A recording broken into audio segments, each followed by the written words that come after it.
तो पीईटी के दिन आपने बताया कि 20 या 24 स्टूडेंट्स 25 स्टूडेंट्स को एक बार बुलाया जाता है, तो फिर इंडिविजुअल इवेंट के लिए उनका सॉर्ट आउट मतलब कितने स्टूडेंट्स को एक पहली बार वो बुलाते हैं इवेंट के लिए, वो कैसे रहता है? एक तो एक ऐसे थोड़ी सी लंबी लाइन होती है। ओके। हाँ, जो भी स्टार्ट पॉइंट होता है वो वाली लाइन। पहले तो 100 मीटर से होता है। पहले 100 मीटर से स्टार्ट होता है। तो पहले एक 10 कैंडिडेट्स की एक ग्रुप किया जाता है। 10 अगर 30 कैंडिडेट्स आए तो फिर 3 बैचेस किए जाते हैं, और भी 24 भी आए तो 8 की 3 बैचेस किए जाते हैं 100 मीटर पर। और ये यहाँ पर मतलब ऐसा एक जनरल बात की जाती है कि जितने स्टूडेंट बुला रहे उतने आते नहीं है, तो ये कहाँ तक सच है? मतलब आपने तो 2 बार एक्सपीरियंस किया। अभी पहले तो 3, 4, 5 ऐसे 5-6 कैंडिडेट्स एब्सेंट ही रहते थे, लेकिन अभी अवेयरनेस बढ़ा है और वो जो अट्रैक्शन है फोर्स की तरफ वो भी बढ़ा है, तो इसलिए हम एक्सपेक्ट कर रहे हैं कि ज़्यादा से ज़्यादा बंदे आ जाएंगे। हाँ, इस साल। तो फिर आप इंडिविजुअल इवेंट का बता रहे थे। हाँ, फिर 8 लोगों की एक बैच रहती है, जो भी स्टार्ट 100 मीटर के लिए रहता है। हाँ, तो फिर 100 मीटर जब स्टार्ट हो जाता है तब 8 लोग जब फिनिश करते हैं तो उसमें जो भी फेल होते हैं उनको एक साइड पे बिठाया जाता है, और जो भी पास होते हैं उनको दूसरी साइड पे बिठाया जाता है। और फिर दूसरी बैच दूसरे बैच तभी स्टार्ट की जाती है। इसमें बहुत कम समय रहता है फर्स्ट बैच के एंड होने में और दूसरे बैच के स्टार्ट होने में। और जो भी रेस्ट का समय रहता है, मतलब जो भी पास हुए हैं उनका 100 मीटर का इवेंट अगर ख़त्म हो जाता है तो फिर 800 मीटर का जो भी इवेंट है, तो 800 मीटर का इवेंट जल्दी, मतलब उन दोनों का जो टाइम कम रहता है। तो ये मुझे बताना ये है कि जो भी स्ट्रेचिंग है 100 मीटर के बाद जो भी हमको क्रैम्प आने लगते हैं, तो वो जल्दी से जल्दी अपने आप को संभल लेना चाहिए वहाँ पे। वो ये इम्पोर्टेंट है यहाँ पर, क्योंकि जो स्टूडेंट्स प्रैक्टिस कर रहे हैं, जैसे वो एक्सपीरियंस आ रहा है, जैसे हम भी प्रैक्टिस कर रहे हैं, तो जब आप 100 मीटर का स्प्रिंट लेते हैं तो आपके थाइस लॉक हो जाते हैं। तो अगर आपका इवेंट हो जाए, ऐसा कोच बताया था कि जब इवेंट होगा तो बातें करते नहीं बैठना वहाँ पर, आपको तुरंत स्ट्रेचिंग शुरू करना है। क्योंकि आपका अगर ग्रुप फर्स्ट है तो आपको टाइम कम मिलेगा 800 मीटर की दौड़ लगाने की, तो आपको तुरंत स्ट्रेचिंग स्टार्ट करना है। अगर आपके पास वो स्प्रे रहेगा तो वो भी आप यूज़ कर सकते हैं। हाँ, ये या उस टाइम के कंडीशन पे रहते हैं कि हमने बैग कहाँ पे रखी है, उन्होंने कहाँ पे अलाउ किए बैग रखे। अगर जहाँ पे हम पास होने वाले जो भी कैंडिडेट्स है, जहाँ पे वो रेस्ट कर रहे हैं वो 2 इवेंट के बीच में, अगर नज़दीक ही बैग है तो फिर परमिशन लेके हम ले सकते हैं। So it depends on that conditions क्या है। यस। ठीक है, तो 100 मीटर्स का हुआ, फिर 800 मीटर्स का। 800 मीटर्स में भी स्टूडेंट्स को डिस्क्वालीफाई होते होंगे। तो ये 800 मीटर मतलब 800 मीटर ऐसा इवेंट है उसमें स्टैमिना की ज़रूरत है, तो फिर उसको किस तरह से देखना चाहिए कि स्टैमिना डेवलप करने के लिए प्रैक्टिस किस तरह से होनी चाहिए? आपने कैसे किया था? मतलब 800 मीटर में जिनका स्प्रिंट ज़्यादा नहीं होता तो उनका वहाँ पे स्प्रिंट और स्टैमिना उनका जो कॉम्बिनेशन चाहिए वो अच्छा होगा, तो उसके 800 मीटर कंप्लीट हो जाएगी। और उसमें थोड़े से आइडिया भी हम डाल सकते हैं, क्योंकि जो भी सर्कल रहता है, तो जो इनर सर्कल रहता है वो कम डिस्टेंस वाला रहता है, तो उसी से ही दौड़ना चाहिए। हाँ। जो भी हम जब स्टार्ट करते रहे, हम जहाँ पे भी खड़े हो वहाँ से एकदम स्टार्ट होने के बाद पहले 10-20 मीटर में इनर सर्कल में आ जाना चाहिए हमें। और फिर इनर सर्कल से ही दौड़ना चाहिए।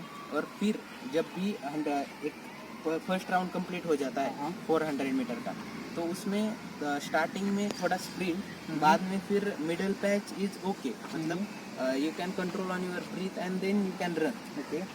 And then at the end 200 metre जो भी रहता है 800 मीटर में से, तो जो 200 मीटर तो वो फुल स्प्रिंट लेना चाहिए, क्योंकि उसके बाद जो भी लॉन्ग जंप है उसमें बहुत टाइमिंग मिलता है हमें रेस्ट के लिए। So you can put your all energy and all efforts in last 200 metre sprint. Yes. So हम 800 मीटर आराम से कंप्लीट कर जाते हैं। तो ये 800 मीटर का मैंने ऐसे सुना है कि नॉर्मली स्टूडेंट्स क्वालिफाई करते हैं, पर कई स्टूडेंट डिस्क्वालीफाई होने का ये रीज़न रहता है वो कंप्लीट ही नहीं करते। तो ऐसा भी हुआ है क्या कि स्टूडेंट्स ने कंप्लीट ही नहीं किया और मतलब रुक गए बीच में? हाँ, स्टूडेंट की एक गलती तो ये होती है कि जो भी 800 मीटर स्टार्ट होता है तो वो ऐसे एक कैलकुलेटेड रिस्क नहीं लेते, वो ऐसे स्टार्टिंग से स्प्रिंट, स्टार्टिंग से स्प्रिंट लेते, तो इससे ये थकान तो स्टूडेंट्स ये यहाँ पर स्ट्रेटेजी बहुत इंपॉर्टेंट है, क्योंकि हम प्रिपेयर 1 महीने में करते हैं मोस्ट ऑफ द स्टूडेंट्स। तो यहाँ पर स्ट्रेटेजी बहुत इंपॉर्टेंट, छोटी छोटी स्ट्रेटेजी, जैसे स्प्रिंट में सर ने बताया कि 800 मीटर का जो पहला राउंड होगा वहाँ पर आपको तुरंत तेज़ से भागना नहीं है, आपको एनर्जी बचा के रखनी है। और सेकंड राउंड का जो भी 200 मीटर्स रहेगा उसमें आपको पूरी जान लगा के दौड़ना है, ताकि वो इवेंट तुरंत कंप्लीट हो जाए। क्योंकि थर्ड इवेंट जो रहेगा लॉन्ग जंप, उसमें आपको बहुत टाइम मिलेगा, ऐसे सर बता रहे हैं। तो सर अगला इवेंट रहता है लॉन्ग जंप, जिसका सबको डर रहता है, क्योंकि उसमें ज़्यादातर स्टूडेंट डिस्क्वालीफाई होते हैं। तो वो कैसे रहेगा यहाँ पर लॉन्ग जंप का स्पीड भी अगर आपको देखना है, हम बाय वॉक। तो स्टूडेंट्स हम डिस्कस कर रहे थे लॉन्ग जंप का इवेंट। तो यहाँ पर अवेलेबल था लॉन्ग जंप के लिए जो भी रिक्वायरमेंट होती है, तो हम बताने की कोशिश करेंगे और सर से पूछेंगे कि यहाँ पर क्या क्या कॉमन मिस्टेक्स होती है और किस तरह से इसको प्रिपेयर करना चाहिए। तो सर लॉन्ग जंप का सब सपोर्ट ऐसे डरते हैं लॉन्ग जंप मतलब, क्योंकि डरने का एक मतलब ये है, हम क्यों डरते हैं, क्योंकि हम वो प्रैक्टिस नहीं करते कर। Running 100 metre 800 metre is a common thing, but long jump हम कभी नहीं करते। तो लॉन्ग जंप के लिए थोड़ी टेक्निक देखनी चाहिए। यूट्यूब पे वीडियो भी अवेलेबल से। लॉन्ग जंप के सब वीडियो में डिस्क्रिप्शन में लिंक दे दूंगा आपको। तो फिर लॉन्ग जंप में एक जो स्टार्ट वाली लाइन होती है, यहाँ पे थोड़ी सी ये लाइन ठीक से दिखाई नहीं दे रही है, लेकिन ऐसे एक लाइन होती है सीधी सी। और आगे भी जब जो इवेंट रहता है कितना 3.5 मीटर जो भी लाइन है, तो फिर 2 लाइन रहती है। हमें क्या करना है, इस लाइन से पहले और उस लाइन के बाद ऐसे एक जंप लगाएंगे। तो स्टार्टिंग में जब भी हम वहाँ पे 800 मीटर कंप्लीट करके थोड़ी सी रेस्ट मिलती है यहाँ पे 800 मीटर एंड लॉन्ग जंप के इवेंट में, क्योंकि जो भी वो वहाँ पे ऑफिसर्स आते हैं अलग अलग फोर्स के, वो हमें ऑल इंस्ट्रक्शन बता देते हैं, क्योंकि उनको भी पता है कि लॉन्ग जंप में ज़्यादातर कैंडिडेट्स फेल हो जाते हैं, हाँ डिस्क्वालीफाई हो जाते हैं। फिर जो भी इंस्ट्रक्शन बताने का समय है, तब हम वहाँ पे वार्म अप कर सकते हैं। जो भी टाइम मिलता है, तो उस टाइम का यूटिलाइजेशन बहुत अच्छी तरह से करना चाहिए। तो वो जो भी बीच वाला टाइम है, तो वहाँ पे वार्म अप करके वो सुन के जो जब हम वो इंस्ट्रक्शन सुनते हैं, तभी ऐसे थोड़ा सा हिल डुल के ऐसे बॉडी को वार्म रखना, क्योंकि टाइम बहुत ज़्यादा रहता है सेकंड इवेंट और थर्ड इवेंट के बीच। तो आपको वहाँ पर बैठना नहीं है, बॉडी को हमेशा मूवमेंट में रखना है। तो पहले तो वो बोल देते हैं कि आपकी जो भी स्ट्रैटेजी है उसको फॉलो करिए। मतलब कुछ लोग स्टेप लेते हैं, तो कुछ बहुत सारे कैंडिडेट्स ऐसे एक स्टेप करके एक ऑड नंबर की स्टेप ले जाते हैं। तो एक अराउंड जो भी आपके कोच ने या फिर आपने जो भी स्ट्रैटेजी बनाई है, उसी हिसाब से एक स्टेप लेके हम वहाँ के एंड में जाते हैं। फिर चेस्ट नंबर वाइज हम स्टूडेंट्स को कॉल करते होंगे और स्टूडेंट्स को कॉल करते हैं, वो बोलते हैं कि chest number 10 are you ready, you can say yes sir, and then your running start. अगर हम रनिंग जब स्टार्ट करते हैं, तब जो भी स्टीपिंग रहता है, तो हमारा ध्यान सिर्फ जो वाइट लाइन है उस पर होना चाहिए। अगर तुम्हारी स्टेपिंग, अगर मैं यहाँ पे आ गया दौड़ के, अगर मुझे लगा कि स्टेपिंग मेरी गलत हुई है, कभी भी स्टेपिंग गलत हुई है, तभी भी आपने हिम्मत नहीं छोड़नी चाहिए, क्योंकि फर्स्ट अटेम्प्ट में ही अगर आप पास कर देते हो, तो फिर प्रेशर कम आता है सेकंड अटेम्प्ट के लिए। मतलब सेकंड अटेम्प्ट रहता ही नहीं है, सेकंड अटेम्प्ट में जब जाते हैं आप, तो थोड़ा सा प्रेशर बढ़ जाता है। तो कूल माइंड रखे, अगर यहाँ पे मेरी स्टेपिंग गलत हुई है, ऐसा आपको लगा है, तभी भी हिचकना नहीं चाहिए। और अगर मैं यहाँ से भी छलांग लगाऊँ और यहाँ से भी छलांग लगाऊँ पीछे से, तभी भी मेरा ये एम चाहिए कि मैं वहाँ तक जा पाऊँ। अभी यहाँ पर एक स्टूडेंट्स का कमेंट आया था कि सर मेरा जंप नोटिफिकेशन में तो 3.5 मीटर्स दिया है, तो लोग कह रहे हैं कि 4 मीटर जाना चाहिए। तो ये बस कॉमन सेंस की बात है। आपको ऐसा तो हो नहीं कि यहाँ लाइन दी और आपने यहाँ से छलांग लगाई, छलांग तो थोड़ी पीछे से ही जाएगी और वही सेफ है। क्योंकि अगर आप सर बता रहे थे कि अगर आपने लाइन को भी टच किया तो आप डिस्क्वालीफाई होते हैं। तो यहाँ ये मतलब ये ध्यान रखना है कि उसके पीछे से ही करना है और एम करना है कि 4 मीटर तक जंप चली जाए और आराम से जाते हैं। मतलब अगर हम टेक्निक के और थोड़ा सा प्रैक्टिस करते हैं जो भी एक्सरसाइज है, तो फिर हम सीधी तरह से वहाँ पे आराम से वहाँ पर जा सकते। आप बता रहे थे कि स्टूडेंट भी है कुछ 110 kg। हाँ, एक स्टूडेंट है, उनका नाम गौरव गायकवाड़।